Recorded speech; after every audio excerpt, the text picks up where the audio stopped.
La capitale Quito, le peintre Osvaldo Guayasamín, l'ancien footballeur Agustín Delgado ou encore l'ancien chanteur Julio Jaramillo, la Ciudad Mina del Mundo ou encore la Casa del Árbol, la Basilica del Voto Nacional ou encore la Plaza Guayarte. De nombreux éléments pourraient faire l'objet d'une vidéo, mais ce ne sont pas ces éléments qui vont être évoqués. Bonjour à tous, j'espère que vous allez bien. Écoutez, moi tout va pour le mieux, ravi de vous retrouver pour un nouvel épisode de Road to World Cup, l'épisode numéro 26. Et aujourd'hui, vous l'aurez compris, on va donc parler de cette belle équipe d'Équateur. Donc installez-vous confortablement, n'hésitez pas à liker et à vous abonner, c'est important pour le référencement. Et c'est parti, générique.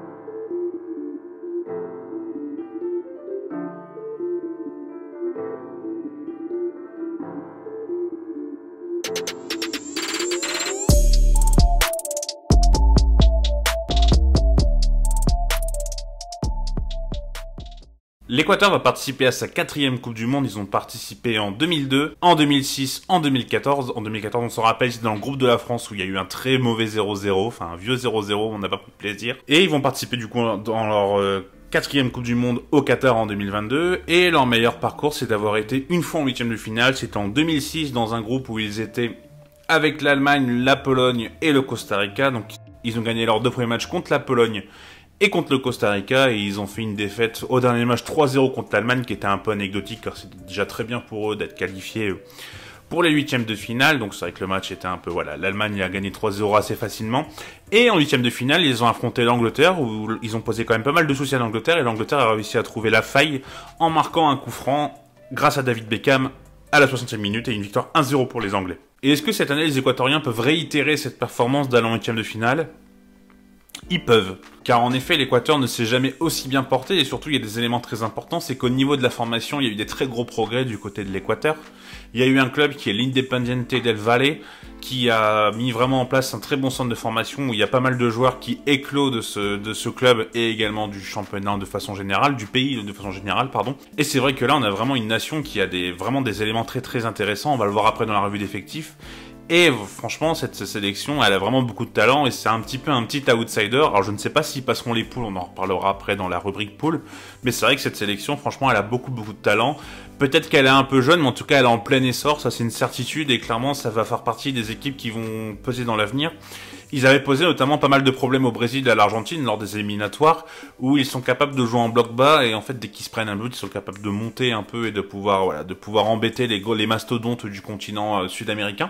Donc ça va être vraiment très intéressant à suivre.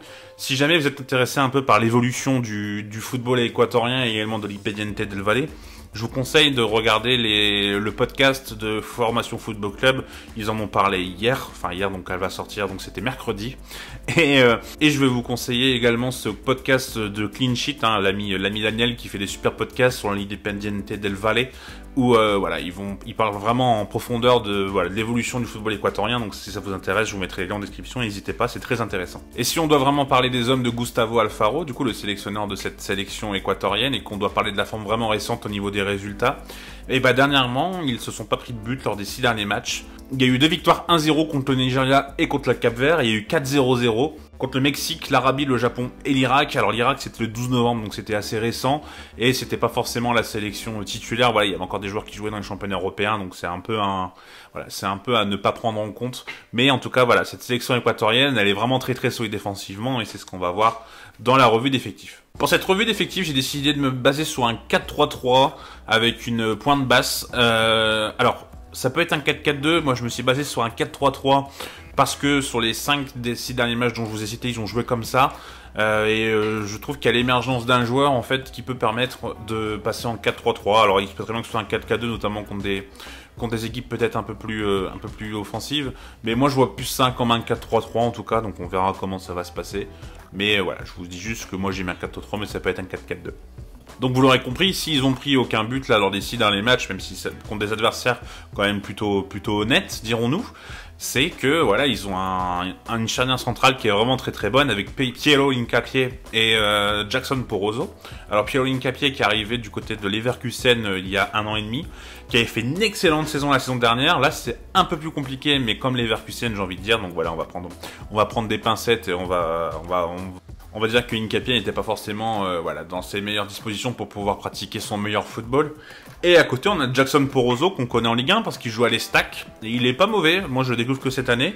Et je trouve que il est plutôt solide, il est plutôt bon dans cette équipe de l'Estac. Je trouve que c'est un des meilleurs défenseurs centrales. Bon voilà, c'est pas non plus voilà, de la grande qualité, mais en tout cas je trouve qu'il est plutôt honnête, franchement, dans ses prestations. Donc voilà, c'est une défense centrale vraiment qui encaisse peu de buts. Et sur les côtés, on a notamment des latéraux très intéressants, notamment un qui est très connu, qui est Estupiñán, qui joue cette année à Brighton, qui était auparavant du côté de Villarreal. Et je trouve qu'il a pris une dimension, alors il est déjà très bon à Villarreal, mais je trouve qu'il a pris une dimension supérieure là en arrivant à Brighton, que ce soit sous Potter, et je pense qu'avec Deserbi, il va devenir encore meilleur. Et franchement, c'est un défenseur latéral très offensif, qui est vraiment bon, qui a vraiment des grosses qualités de percussion, des grosses qualités de dribble. Et c'est vraiment un joueur qui, ouais, moi j'aime beaucoup Estupiñán. Et de l'autre côté, on y retrouve Angelo Preciado, qui joue à Genk, du coup, en Belgique, pardon, qui a 24 ans, que je connais un petit peu moins, mais que de ce que j'ai vu, c'est pareil, un peu le même profil, un peu offensif, puis porté vers l'avant. Donc voilà, c'est vrai que c'est deux des latéraux qui sont très intéressants, et cette défense à 4, franchement, elle a vraiment beaucoup de qualité, donc ça va pas être simple de pouvoir la passer. Et au gardien de but, on peut trouver voilà, deux joueurs.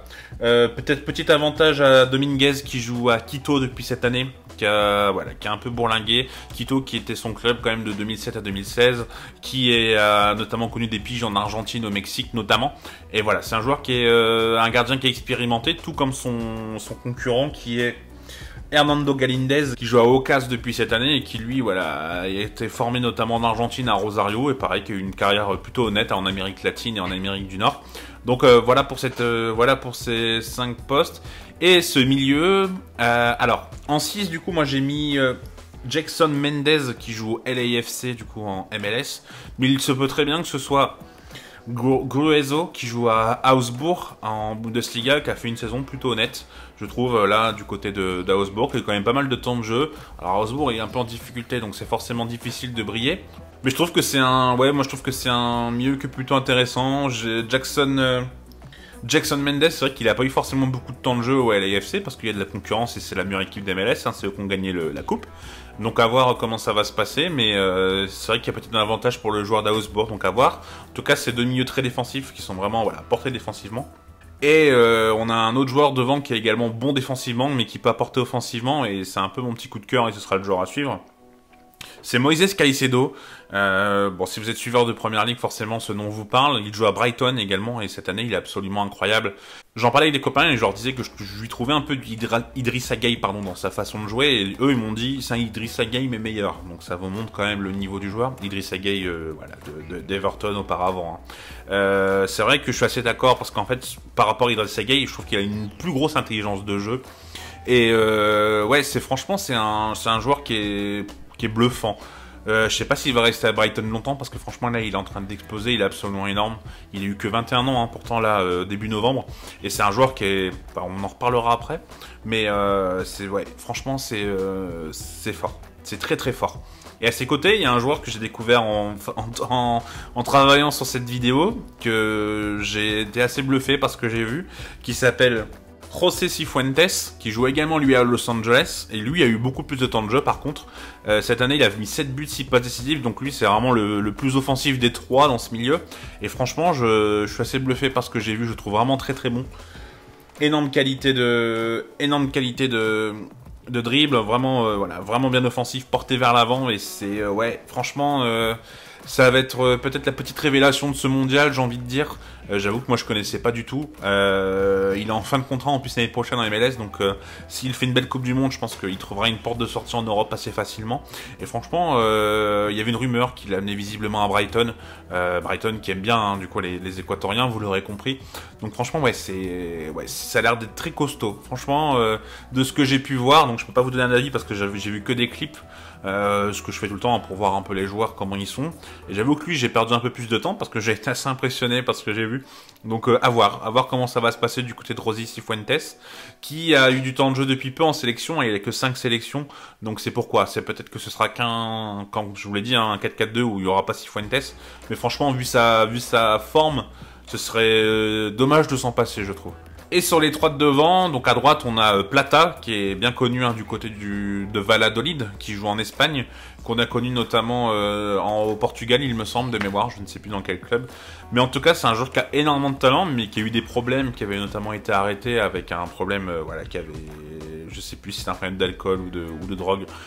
Bref, le problème c'est que voilà, il a eu des petits soucis comme pas mal d'Équatoriens notamment, et c'est vrai que bah il a énormément de talent, il est dribbleur, virevoltant, capable voilà de faire des passes, peut-être qu'il laisse passer la tête par moment.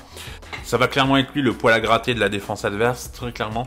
Et sur le côté gauche, on a Ibarra qui joue à Pachuca au Mexique, qui a 28 ans, 25 sélections, que je connais beaucoup moins. De ce que j'ai vu, ça a l'air d'être plutôt intéressant, peut-être moins virevoltant et peut-être moins impressionnant que Plata. Mais en tout cas, ça a l'air d'être un joueur qui fait le taf, très clairement. Et devant, on a la légende, j'ai envie de dire, Ener Valencia, qu'on a connu en Europe, qui a joué à West Ham, qui avait été prêté également à Everton de mémoire.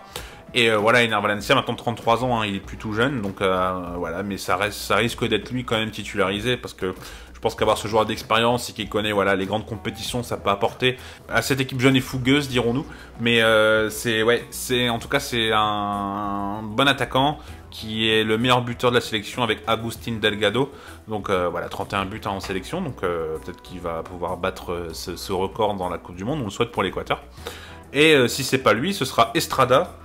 Et voilà, je sais pas si ce sera. Je pense que Valencia a un temps d'avance, mais en tout cas, ça se peut que ce soit Estrada qui soit utilisé. Concernant la poule, on a donc les Pays-Bas, le Sénégal et le Qatar. Le match d'ouverture sera Qatar-Équateur et l'Équateur doit à tout prix gagner ce match pour pouvoir espérer quelque chose. Ça va vraiment être un match déjà capital, j'ai envie de dire. Est-ce qu'ils sont capables de se qualifier? Comme j'ai dit, oui. Est-ce qu'ils vont le faire?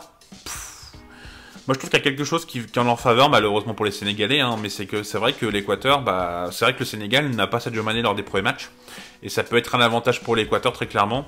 Après, comme je l'ai déjà dit à moult reprises, c'est vrai que le Qatar est le pays organisateur, et on l'a vu notamment avec la Corée du Sud en 2002, on l'a vu avec la Russie en 2018. C'est toujours un peu transcendé de jouer dans son pays, pour pas dire d'autre chose, sans sous-entendre de corruption ou quoi que ce soit, mais c'est vrai que c'est une équipe qui est vraiment très intéressante, qu'il faudra suivre. Le Qatar-Équateur va peut-être paraître sur le papier pas forcément le beau match d'ouverture, mais clairement on va avoir une belle équipe d'Équateur. Donc clairement je vous conseille de suivre cette équipe qui est vraiment en plein essor, et peut-être que si cette Coupe du Monde, malheureusement, il passe pas les poules, clairement, je pense que l'avenir s'annonce radieux du côté de la tri. Donc, on va voir comment ça va se passer. Mais c'est une nation qui est en plein essor. Et franchement, j'ai hâte de les suivre parce que ça m'a l'air très intéressant ce qu'ils font. Et comme je vous l'ai dit, donc dans la rubrique Joueur à suivre, j'ai envie de vous parler de Moisés Caicedo. Alors Moisés Caicedo qui joue à Brighton, qui est du coup sous les ordres de Roberto De Zerbi, et qui franchement moi m'impressionne. Il a un gros abattage, belle capacité de dribbler, très bon défensivement en interception. Comme je vous l'ai dit, moi je trouve que je vois un peu du Idrissa Gueye en lui, mais avec une plus grosse intelligence de jeu. Et donc ça en fait un milieu vraiment très très complet. Franchement, je le trouve vraiment excellent. C'est un joueur qui a que 21 ans, qui ne ressent aucune pression, je trouve, de jouer en première ligue. Franchement, moi, il me bluffe. Je le trouve excellent. Franchement, Moisés Caicedo, c'est un peu le milieu du futur. Je sais qu'à un moment, il y avait des rumeurs qu'il a envoyé du côté de Liverpool. Ce serait fou sous Klopp, franchement, ce serait incroyable. Donc, à voir comment ça va se passer pour la suite pour Caicedo, mais clairement, normalement, il fera partie des 10-15 meilleurs milieux du monde à l'avenir, parce que franchement, là, ce qu'il fait en première ligue, c'est tout bonnement bluffant. Je pense que avec les images que vous voyez devant les yeux, vous vous rendez compte pourquoi je suis aussi élogieux sur Moisés Caicedo, mais franchement, c'est un vrai crack, mot qu'on utilise, terme qui est un peu galvaudé, je l'avoue, mais lui, non, franchement, là, on sera un vrai crack. J'espère que la vidéo vous aura plu. Écoutez, un grand merci à Football Therapist qui m'avait également aidé pour la vidéo précédente sur la Suisse, qui avait fait un mail absolument énorme. Franchement, il avait plein d'infos, je pouvais pas tout reprendre et voilà.